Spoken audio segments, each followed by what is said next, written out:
Voilà, je fais un peu de bruit pour que les gens qui sont en train de terminer leur café nous rejoignent. Ça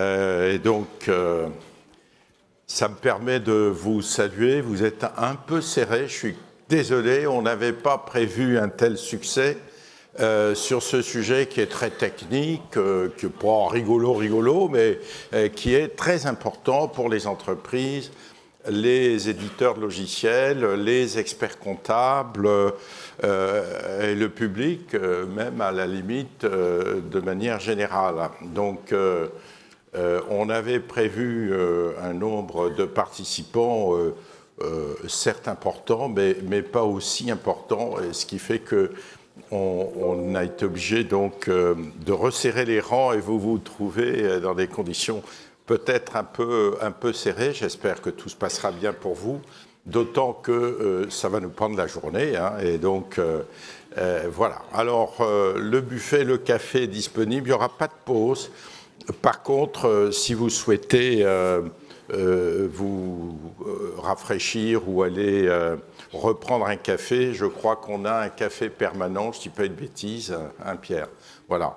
Donc, vous pourrez aller vous détendre. Vous savez qu'en plus des presque 550 personnes qui sont attendues pour être physiquement présentes, vous êtes vous déjà présentes. D'abord, il y en a un certain nombre qui sont quand même allés à Bercy, puisqu'au départ, ça devait se faire à Bercy. Et il y a 10 jours, le ministre a eu besoin de la salle et l'administration, à grand regret, nous a indiqué qu'on ne pouvait plus disposer de la salle. Et donc, on s'est débrouillé et on a réussi à se rapatrier dans ces locaux qui sont superbes pour 400 personnes, mais vous êtes en principe 500. Il y a 500 places assises. J'espère que tout le monde ne viendra pas. En général, on a d'expérience, enfin, pour ceux qui me connaissent depuis maintenant longtemps, j'ai organisé une quantité extraordinaire de réunions comme celle-là. En général, quand c'est gratuit, c'est 50% de gens qui ne viennent pas. Quand il y a un cocktail, c'est 30%. Là, on a compté 10% d'abstention. Donc j'espère que 10% de nos camarades, camarades de ES, ne viendront pas, mais ça c'est à peu près garanti. Sans ça, il faudra que je m'excuse et que j'explique que c'est les permanents du Conseil supérieur qui ont mal calculé leurs coûts. Donc on s'est rapatrié ici, mais sachez qu'en plus de vous qui êtes présents physiquement, et merci d'être présents, on a presque 900 personnes qui nous suivent en webinaire. Je pense que c'est en cours, hein, ça y est, voilà. Donc il y a des caméras quelque part et toute la journée va être diffusée en direct auprès des confrères, consoeurs, comptables, juristes, etc., qui suivront ça sur leur petit écran, chez eux, tranquillement, en prenant autant de café qu'ils veulent. C'est quand même sympa. Donc on a plus de personnes qui sont chez elles à regarder la séance. Dans mon cabinet, par exemple, ma petite équipe a décidé de se réunir dans la salle de réunion et de projeter la séance, chacun pour ce qui l'intéresse, etc. Donc voilà.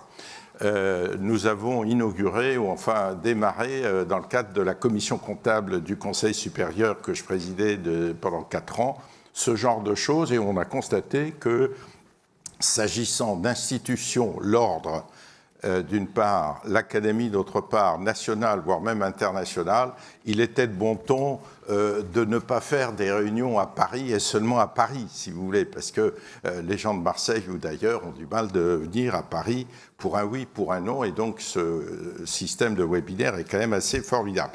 Alors, autre chose à dire, cette introduction est un peu longue, c'est juste pour permettre aux gens qui ne sont pas arrivés d'arriver. Hein, ça n'a pas d'autre utilité, le fond de mon discours n'ayant rigoureusement aucun intérêt.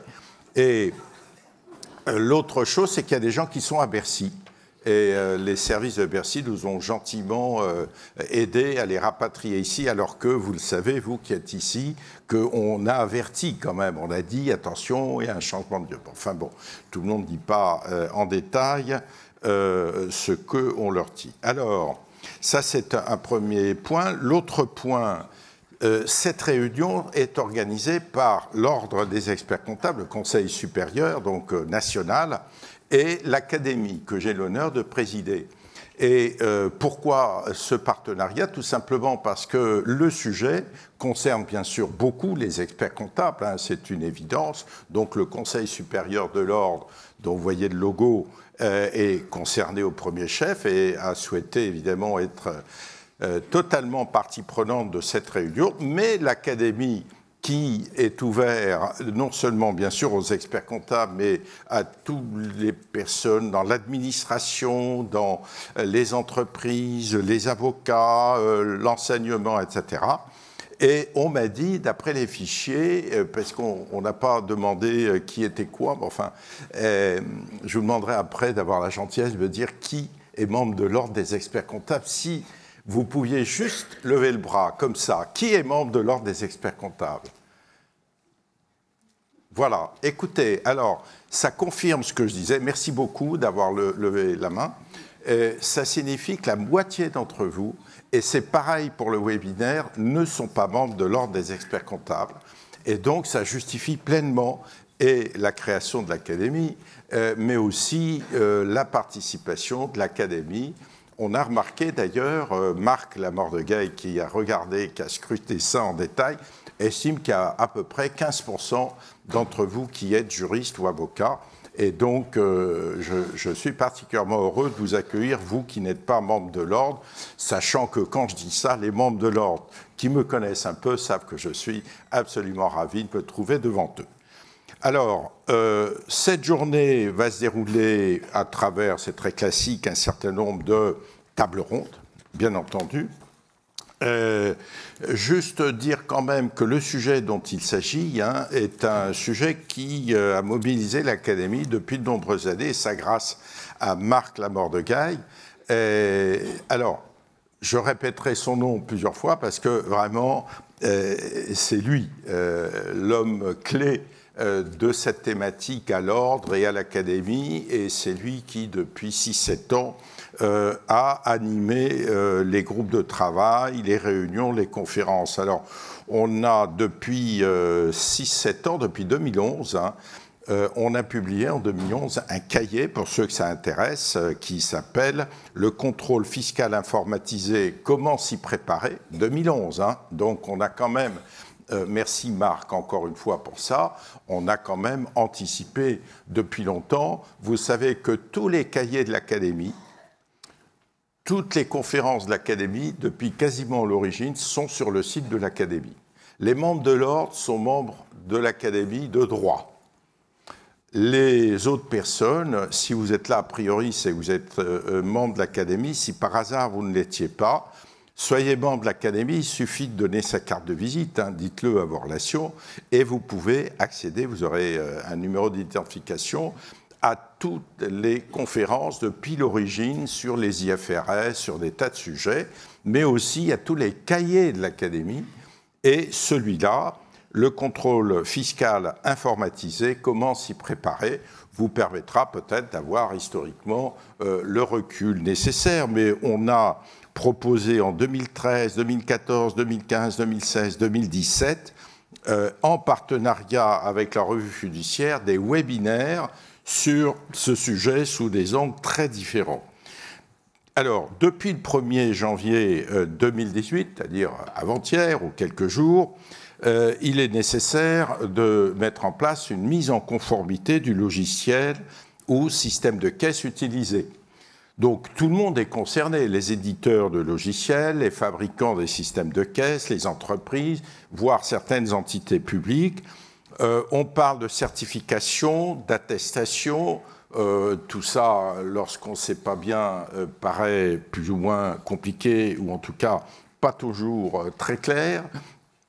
Et nous, par ailleurs, nous avons proposé à la DGFiP, je salue les représentants de l'administration qui sont ici, et qui vont nous apporter leur éclairage, qui est tout à fait essentiel, et avec qui nous travaillons depuis pas mal de temps pour ajuster le tir, préciser les choses, et même, et vous verrez à la sortie, pour ceux qui par hasard partiraient un peu plus tôt, mais ceux qui partiront normalement en fin de journée, vous verrez qu'il y a une charte dont on parlera plus tard, mais une charte qui a été élaborée en accord avec l'administration pour...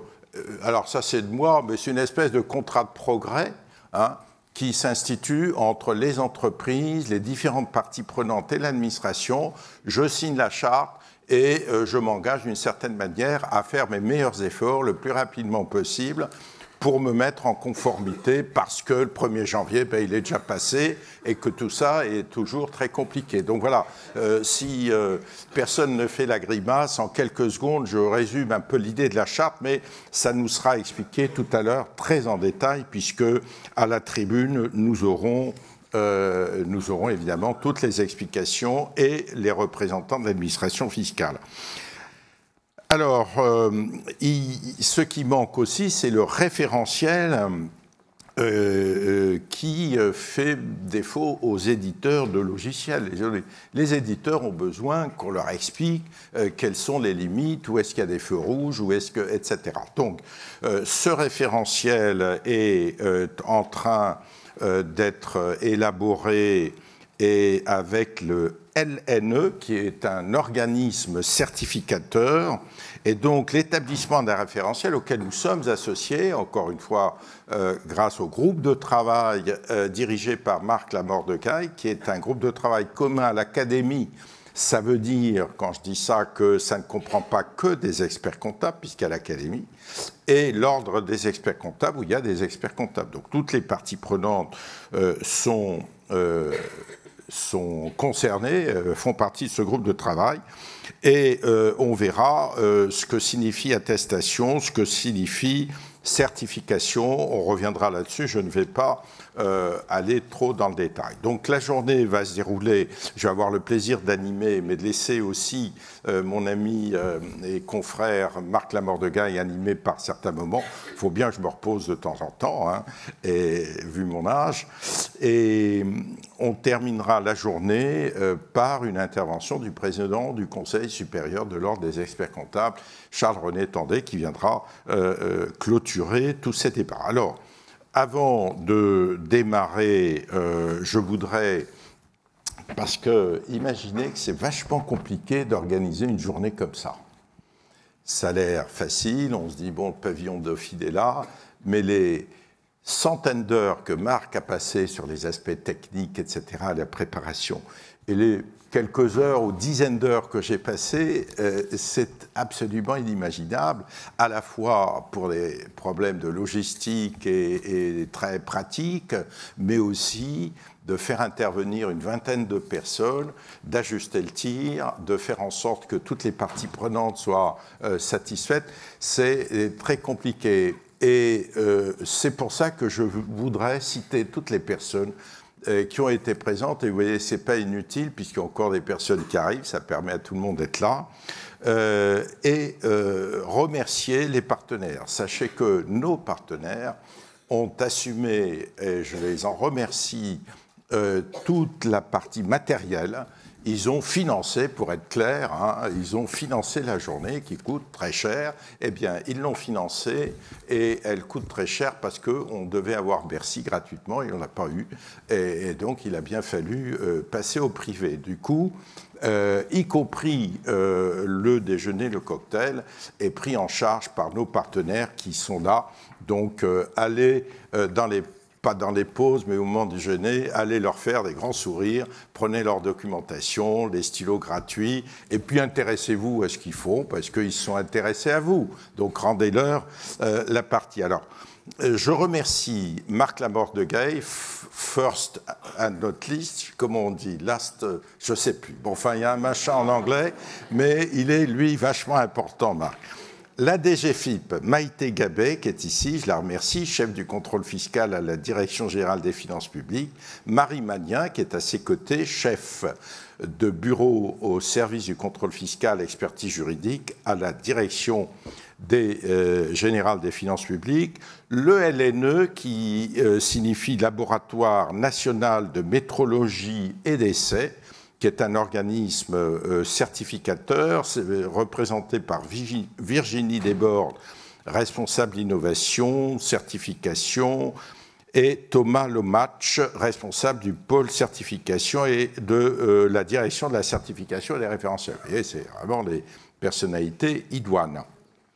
Vous avez beaucoup de place au fond, si vous le souhaitez. L'AIFE, qui est l'Agence pour l'informatique financière de l'État, est représenté par Emmanuel Spina, adjoint à la direction et directeur des programmes facturation électronique. Chambersign, l'autorité de certification, avec mon ami Stéphane Gage, qui est par là, délégué général. Les éditeurs, Pierre Aubin, représentant de l'association d'éditeurs SDDS, directeur de développement OBP, David Grelier, directeur des produits France Sage, mention particulière pour Sage, qui est le partenaire, le grand partenaire, comme on dit, de l'Académie, et ça depuis une dizaine d'années. Clémence Gull, Senior Software Engineer chez Fiscal Trust, qui interviendra d'ailleurs en conversation avec Marc tout à l'heure. Thierry Ardion, représentant de l'association d'éditeurs Tekin Finance, directeur des produits Agiris Isagri. Les entreprises Célicarion, responsable du contrôle interne chez Auchan. Jean-François Vincent, référent métier et coordinateur chez Berger-Levrault. Benoît Vernick, auditeur interne chez Saint-Gobain Distribution Bâtiment. Et les personnalités qui vont intervenir dans les tables rondes, mais là, si vous permettez, je vais les citer. Donc on a le professeur Casimir, Jean-Pierre Casimir, que je n'ose pas présenter, professeur émérite de l'Université de Bourgogne, tant il connaît la profession, je crois qu'il la connaît aussi bien que moi, c'est pas rien dire. Sabine Derbou, directeur chez BDO, Alexis Mihoubi, fiscaliste chez Fiteco, Annie Morel, avocate fiscaliste chez EY Avocat, Olivier Bissemer, expert comptable chez Incivo, Jean Saffort, expert comptable, président d'honneur de la Fédération des tiers de confiance numérique, et qui, depuis au moins 15 ans, il est où, Jean, a travaillé, je tiens à le dire et à te rendre hommage, mon cher Jean, de façon absolument extraordinaire au Conseil supérieur de l'Ordre des experts comptables, et il a été extrêmement présent aux côtés de Marc sur les sujets dont il s'agit aujourd'hui.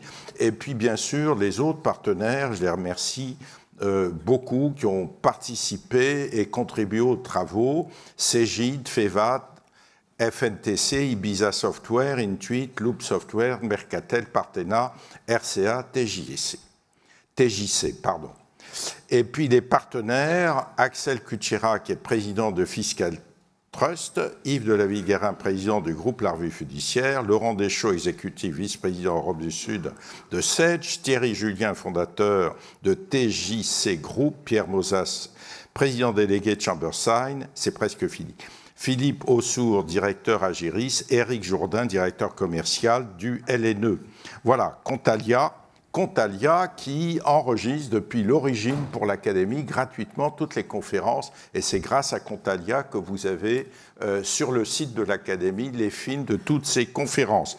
Voilà, je vous ai AG2R la mondiale et son directeur général André Ronadin est néanmoins ami. Alors, c'était contractuel, hein, je devais donner les noms, sinon on avait des problèmes. Donc, merci d'avoir patienté jusque-là. Je crois que la salle est à peu près pleine. Merci à tous d'être présents.